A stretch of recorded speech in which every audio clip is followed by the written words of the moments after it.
hindi ka luxurious, you live within your means, that's having a simple life. Hindi, tsaka kaya namin nasabing simple life, simple living lang kami. Dahil compare natin ang buhay namin sa California.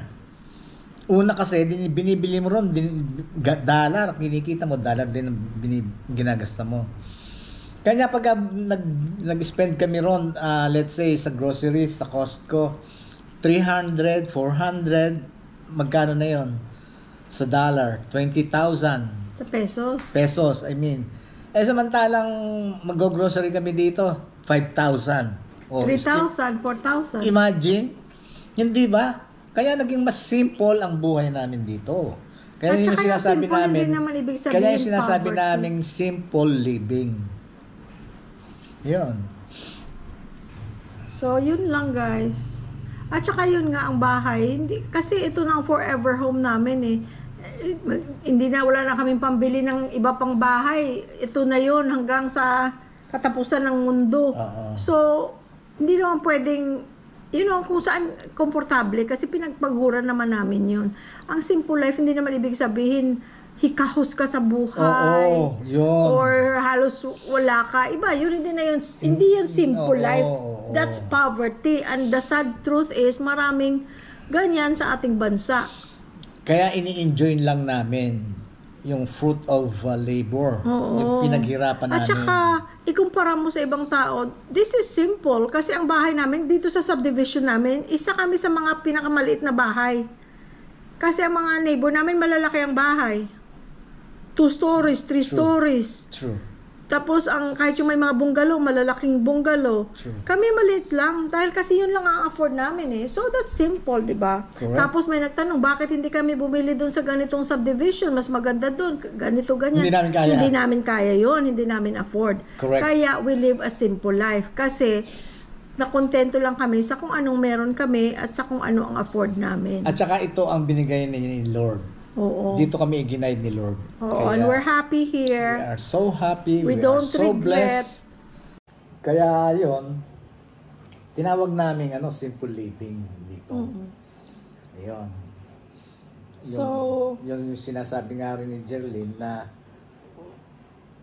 mas magandang bahay dito, ba't hindi kami kumuha doon sa ganong lugar, hindi natin afford. So, yun ang being simple. Yung makontento ka sa kung anong meron ka. Kung ano pinagkaloob ng Diyos. Kung ano pinagkaloob ng Diyos. Living within your means. Being happy with what you have. With the people around you. Na hindi luxurious ang buhay mo. Yun ang simple. Hindi ba yung naghihikahus ka para lang makuha mo yung gusto mong abutin material-wise. Ay, tapos na tayo dyan. Matanda na kayo para dyan. When you're younger, you want the biggest, the shiniest, the nicest, the most expensive stuff. Elegant. Pero pagka nagkaedad ka na, your priorities change. Hindi talaga ako marunong titingin kung saan ako titingin. Yeah. So, kaya most of the time wala ako sa camera. I'm behind the camera. So, pagka tumatanda ka na, yun ang nag-change yung priorities mo and your way of thinking. Yes, correct. Kung meron silang bagong ganito, meron silang bagong kotse, bagong bahay, wala. Happy ka sa kanila, pero it doesn't bother you. Yeah, if you can afford to have one, why not? Ngayon, kung wala. Wala. Huwag hanapin yung wala.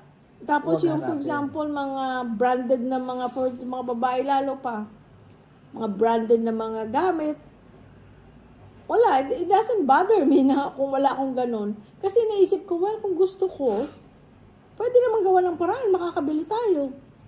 Pero, okay lang ako na wala. Parang, wala. Iba-iba tayo ng gusto eh. Ang happiness ko, mag-grocery ako, na nakukuha ko yung, hindi ako nag-iisip na, kasya pa bang pera ko? Gusto ko niyan. Yan ang happiness ko. Pero yung mga bag na mamahalin, pwede akong wala. Mga bag ko, mga mumurahin lang. Pinipilit ako ng mga anak ko, pero, no, sabi ko, that's sayang. Ako naman, kung nakikita... Para sa akin lang yun. Kung nakikita nyo ako na... Yan, may mga branded siya na mga ako, Louis Vuitton, Hermes, may Hermes ako, belt, Sapatos, Gucci, ano to isa, Balenciaga, Slip-on. May mga branded ako na gamit. Pero, sino Pero, bumili? bigay lang yon ng anak namin. Kasi sila guys, mahilig sila. Yung mga kabataan, yung mga people in their 20s, 30s doon, gusto-gusto nila yung mga branded names. At saka, branded stuff. At saka they can do it. They can afford they it. can afford it. So, hindi namin sila pinalaki ng ganyan. Sabi ko nga, nung una sila nagkaroon ng pera, gumawa ng pera, nagkaroon ng hanap buhay, na natuto silang bumili ng mga branded na yan. Sinasabi ko kay Louie Boy, bakit yan yung mga bata? Pinagsasabihin ko, sinasayang nila pera nila sa mga mamahaling bagay na yan. Sunglasses, sapatos, tsinelas lang, ang mahal-mahal. Dahil may mga pangalan. Sabi ko, hindi ko naman pinalaki ng ganyan. Pinalaki lang yan sa Target na damit, Mervyn's, naalala yung Mervyn's dati, na parang Kohl's na ngayon. Walmart. Sabi ko, bakit nahilig sila sa mga mamahalin na hindi naman sila lumaki sa mga ganyang bagay? Ano sagot mo? Kasi, nung araw, wala sila. Hindi naman natin nabibili sila ng ganon. Eh ngayon, kumikita sila, they're on their own. Malaki ang kita nila. Kaya natutong bumili ng mahal. Sabi niya kasi hindi naman nila natikman noon. Oo, totoo yun. Pero pinapaalalahanan.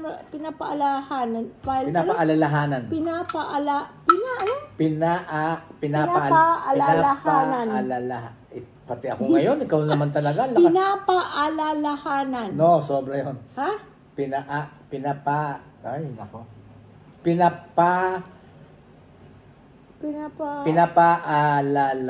Ayun, pinapaalalahanan. Ayun. Namin sila, ayun lang, yes ma'am, yes dad lang naman. Yes ma'am, yes dad. Pero I think now, even sometime last year, parang nag-lay low na sila sa mga mamahaling bagay. I don't think so. They can still, they still... Hindi, pero hindi na sila yung kagaya na talaga namang bili. Gucci, lahat. Kanya nga ako nagkaroon, guys. Sa totoo lang, pag nakita nyo akong naka-branded, galing yun sa mga anak ko. Kasi, they can afford. Kami, we cannot afford. Plus, mabuti na lang na hindi, like ako lalo pa, hindi ako mahilig sa mga ganyan. Kasi kung hindi nagkanda, utang-utang na kami. Pero hindi ako mahilig. Kahit tanongin mo yung mga kasamahan ko sa trabaho, lalo pa Pilipino, puro yun mga mamahaling bag. Pag nagkita-kita o may meeting, puro mamahaling bag. Ako lang siguro isa sa mga very few na hindi mamahalin ng bag. And my friends are my real friends. They don't judge me because hindi mamahalin ang gamit ko. Si Louie naman sinasabi, ba't hindi ka bumili? Ikaw lang yata ang Pilipinang nurse na walang Louis Vuitton. Sabi ko, most probably, ako lang. Sabi ko, ba't hindi ka bumili? Pwede naman tayong bumili. Ay, sabi ko, nasasayangan talaga ako. Bigyan mo na ako ng sabi ko ng pera. Pupunta ako ng TJ Maxx, Target, Marshalls, Home Goods. Anong meron dun, guys? Kaldero, pangkusina, mga kung ano-ano. Di ba may mga nagko-comment, ang ganda ng kaldero mo. Ate, ang ganda ng kaldero mo. Hindi sila mamahalin, guys. Mga mumurahin lang yan. Kaya lang, ako pag may nagustuhan kaldero, ayaw ko nung mamahalin. Di ba may mga binibentang 1,000 na mga ilang libo ang pang forever na kaldero. Yun naman ang ayoko. You know why? I don't want a kaldero na forever.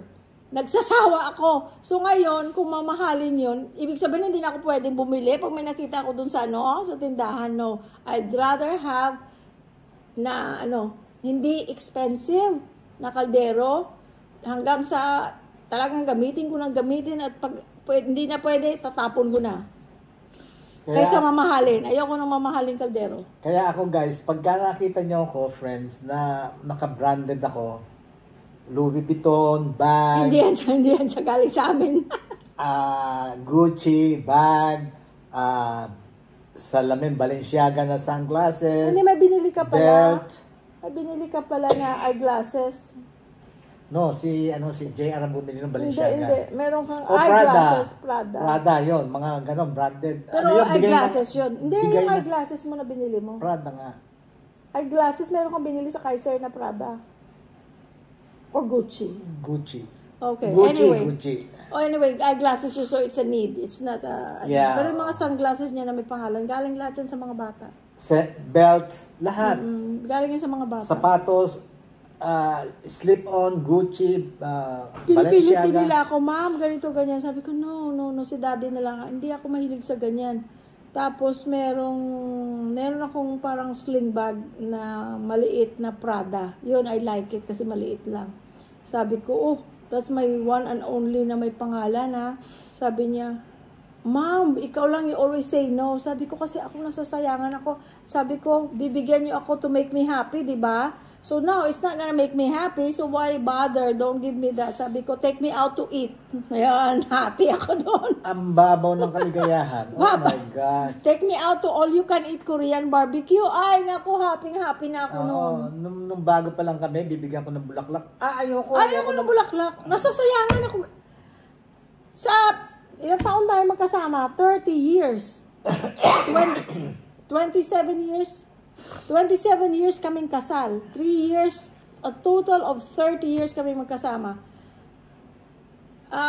Binigyan niya ako ng bulaklak nung hindi pa kami mag-asawa. Sabi ko, next time, please, I appreciate your gesture, pero don't buy me bulaklak.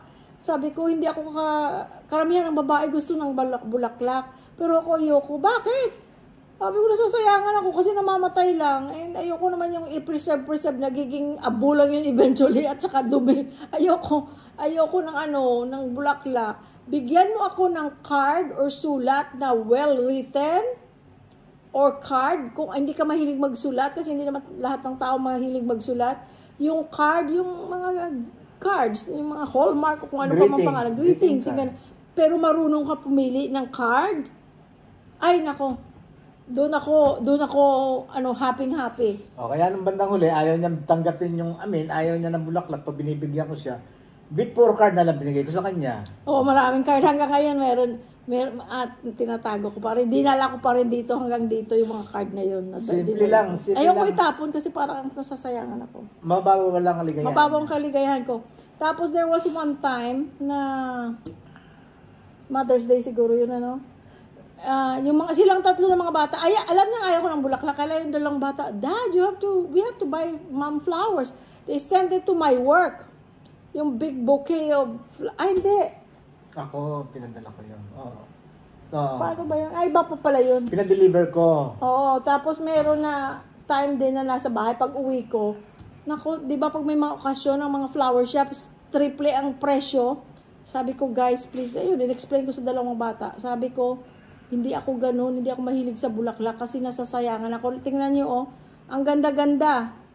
In a couple days, wala na. Namamatay na. So, sayang. So, pwedeng wala. Pwedeng hindi nyo ako bigyan or card lang. Tapos, yun lang, happy na ako. Ayun. Babaw ang kaligayahan ko, guys. Mababaw. Take me out grocery shopping or take me out to eat. Yun, happy ako doon. Yan. Kasi ini-enjoy ko. Kaya naman lagi sa akin, labas tayo. Alam ko na. Saan tayo pupunta? Pagka gano'n ng mga, mga style niya, style bulok, alam ko na. Ay, kahapon nga Sabi niya nung umaga, maghahanap kami ng stroller. Tapos nung nanonood ng TV, parang nalimutan niya na yung sabi niya, natulog ako, nagnap ako, pagising ko, wala pa rin, hindi pa rin sinasabi kung paalis kami. Ako na nagsabi, pupunta ba tayo hanap ng stroller? Sabi niya, gusto mo? Nung nasa kotse na, saan tayo kakain? Basta't nagsabi yan ng gano'n, alam ko na. Hindi. Labas tayo. Alam ko na, gustong kumain nito sa labas. Hindi, nakaka-happy lang ako. Gustong gumala nito. At saka siya, kahit na iwanan mo sa, let's say, magbo-bowling ako. Doon sa California, magbo-bowling ako. Let's say, may tournament ako. Ang tagal noon, para makapasok ka. Minsan ilang trial ka, ilang squad ka bago ka makapasok sa sa semis. Maiwanan ko lang yan sa mall. Naghapon ako doon, guys. Ay, dadrop off pala niya ako. Dadrop off ko siya sa bowling, tapos ako magdadrive sa mall. Maghapon na siya doon. Maghapon na ako doon, guys. Pero teka, Sorry. 12 o'clock. Let's pray. Thank you. Teka guys, magpre-pray lang muna kami 12 sandali. o'clock. Nag-a-alarm kami guys ng alas 12. Ano ko na yan, naging habit ko na yan kahit nung magtatrabaho pa ako. May alarm ako ng alas 12. Ako rin. Siya rin. Natuto ako. Ako may alarm akong alas 12 for the reason na pag alas 12, wala, it can be any hour, pero para sa akin, it's just easy to remember na pag nag-alarm, ay ano ba yung alarm ko? Kasi minsan nag-alarm ako ng, for example, due yung ganitong gamot para sa pasyente or whatever. Pero ako may alarm akong alas 12, it's to remind me to pray. Just to thank God, kahit wala kang hinihingi. Thank you Lord, or guide me Lord. Yun, tapos yung isa kong friend, nung nag-alarm ang ang relo ko. Tapos nagdasal ka? Hindi ko naman pinapakita na nagdadasal ako. Pero, napagkwentuhan lang namin. Sabi niya, that's a good idea. So, ginawaan niya rin daw. Kasi sabi ko, wala lang. It's just to remind me. Kasi pag busy ka talagang, pag-ihi mo, hindi ka na makaihi. So, sobrang busy, stressful job. Especially nung nasa floor. Nung the last 7-8 years, nasa na lang ako eh. Nasa clinic na lang ako, pa-banjing-banjing na lang. Kahit may emergency, hindi, it just passes by, hindi yung nag-i-stay yung problema sa'yo sa the whole day. Pero kung pakikinggan mo yung pangalan ng clinic nila, urgent care. Para ba talaga akala mo urgent eh? Ay, ganun doon eh, di ba, mga urgent care. May emergent, may urgent. So, anyway, ayun, kaya pag nag-alarm, whatever we do, we stop. Minsan, nandun ako sa kusina, siya nandun sa labas. Pag nag-alarm niya, nag-alarm sa kanya, nag-alarm sa akin. Alas 12! Pray. Nag-pray kami. Pasalamat lang, quick prayer lang. Just a reminder. Yun lang. Para hindi kami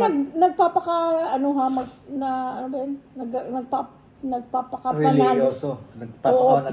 Panatiko. O nagpapakabanal. Hindi. Just to thank God, that's it. For Kami? For the things... talaga kami? The epitome of being human. Yes. Lang, makasalanan. Diba?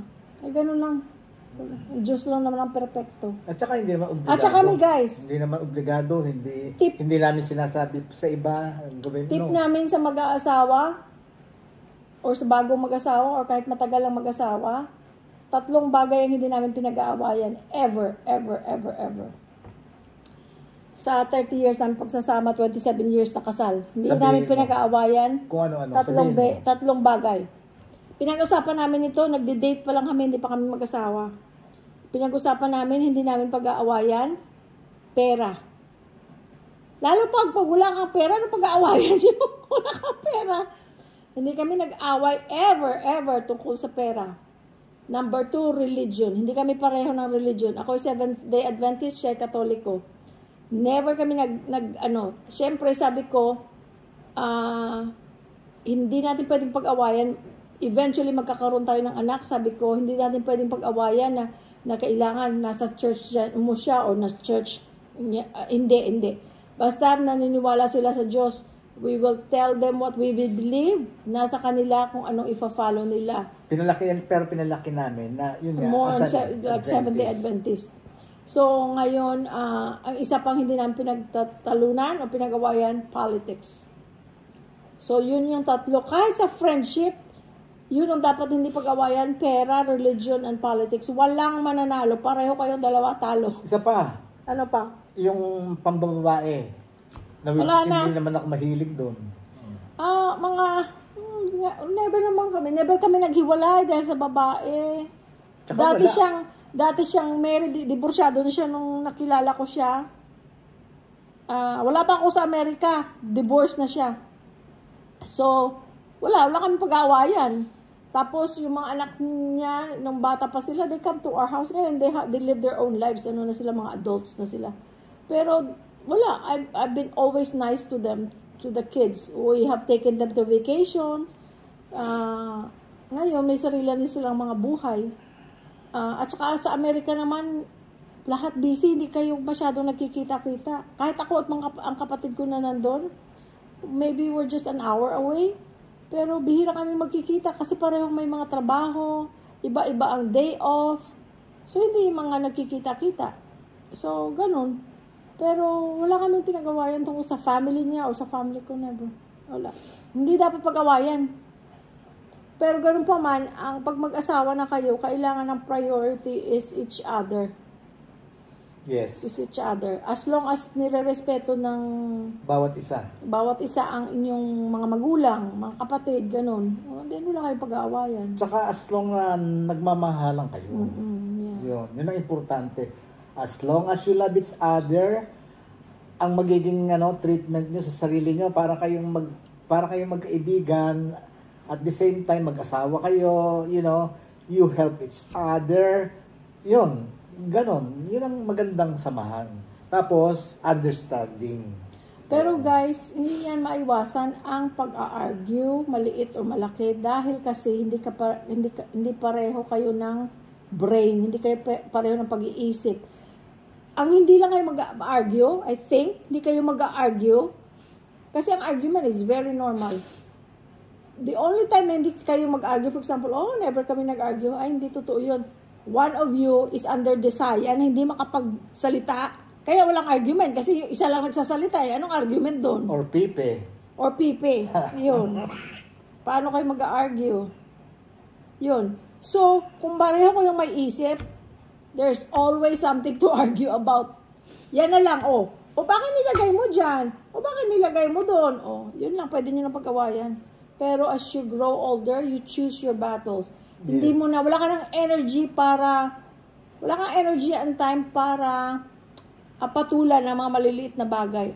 Isa pa, pagka matanda ka na kayo, nag-argue kayo, tapos, napunta ka lang doon sa banyo, pagbalik mo, bakit ako nagalit? Ano nga ba yung kinagalit ko? Nakalimutan ko. Hindi pa inaabot yun, ha? Bakit nga ba ako nagalit? Hindi ko inaabot yun, ha? Yeah, right? Nainis ako nga. Bakit? Ano nga yung kinainis ko? Nakalimutan na. Hindi, tsaka nga yun ang main na rin, yung understanding. Asan chinelas ko? Kinuha na ni Sky. Understanding. And love each other.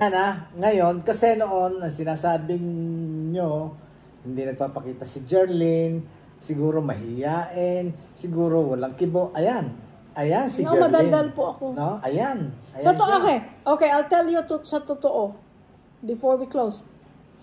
Ang reason na hindi ako nagpapakita, number one, hindi ako sanay kasi nga vlog niya yun dati. Nag-join na lang ako. I was always behind the camera. I was editing. Lalo pa nung luto ang content namin, mas mahirap mag-edit. Minsan nilalagay ko pa ng subtitles or whatever. Tapos, mas mahirap yung thumbnail lang, mahirap, it takes more time than, like daily vlogging is an easy edit kasi it's raw. Most of the stuff I don't edit. Pero dati I was always just behind the camera. So, hindi ako sanay makipag-usap. Even until now, I don't know kung saan ako titingin. But, also, the other reason, nung nagde-daily vlog na kami, na I'd rather not be seen, most of the time, hindi ako nakasuklay. Most of the time, kung ano lang itsura ko. Si Louie Boy, ba't ako? Kahit na walang tao, walang bisita, kahit dalawa lang kami, mula nung kinasal kami hanggang ngayon walang pagbabago. Pagising yan, bago lumabas ng kwarto, bago bumaba nung bahay namin, may hagdan, bago yan lumabas sa kwarto, nakaayos na mula ulo hanggang paa. Akala mo may lakad. Lahat dyan, nakaayos na siya. Ako, walang suklay. Kasi araw-araw nung nagtatrabaho ako, maaga pa, maliligo ka na, mag-aayos ka na.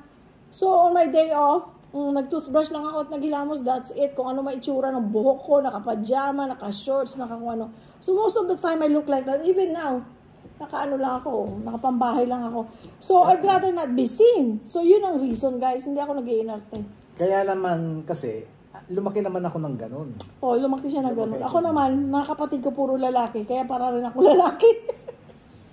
Pag bangon ko, gusto ko, maayos na.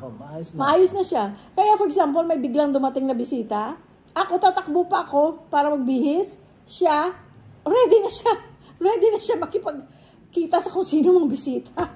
Ako, hindi mo ako makita kasi ano pa, naghahanap pa ako, isusuot ko. Makipag-marites. Oo, pwede na siya makipag-marites kaagad. So guys, thank you for having time with us. Siguro minsan dapat mag-live tayo. Kaya lang hindi natin alam kung anong oras para makipagtsikahan ng live ba. We have never Yun nga done pala, live. never. No, we did one time. Or was that for Facebook? Hindi. Oh no, we did, pero we were just driving. Facebook yata. I can't remember. So, never pa kami yung talaga nag-uusap na live. Tsaka hindi namin alam kung may manunood, yung gano'n. Kasi hindi nga natin alam ang time, lalo pa na nandito tayo.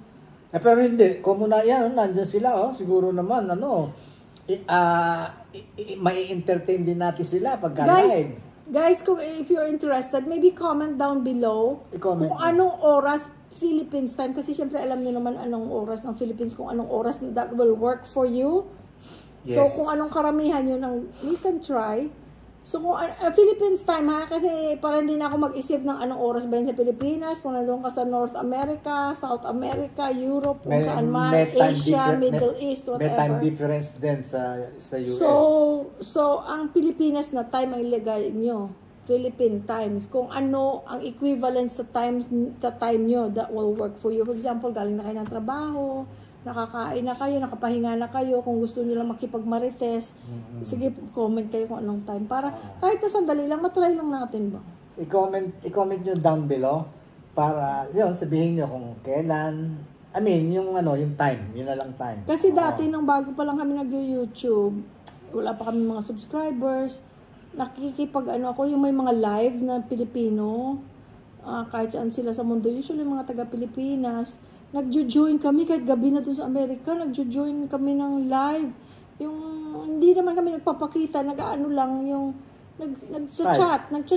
Oo, nanonood ka sa kanila, live. Tapos nag-uusap, tapos makikipag-usap ka sa nila, pero nagta-type ka lang, parang nagchat ka lang. Ang saya. Masaya. Tapos alam mo ba, hanggang ngayon, yung mga ibang tao na nakilala namin, through those live videos, ay hanggang ngayon, friend ko rin namin, si Carla Salvacion, at saka si Idel Salvacion, mag-asawa. Si Carla is in Middle East. I think uuwi na siya soon. Mga anak nila, si Cheryl, si Bunsoy. Hanggang ngayon, friend namin, hindi pa kami nag-meet niyan.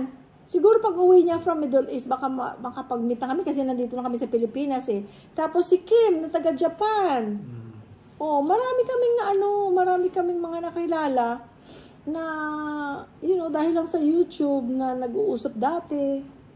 Okay guys, bye-bye na talaga. Bye! Thank you for watching! Nakita nyo, ha? Dal-dal. Yan si Jerlyn. Ay, sabi nila, it should be Jerlyn Girl Vlog because of my dal-dal. That's a good idea. Pag may time ako, gagawa rin ako ng vlog. Bye, guys! We love you!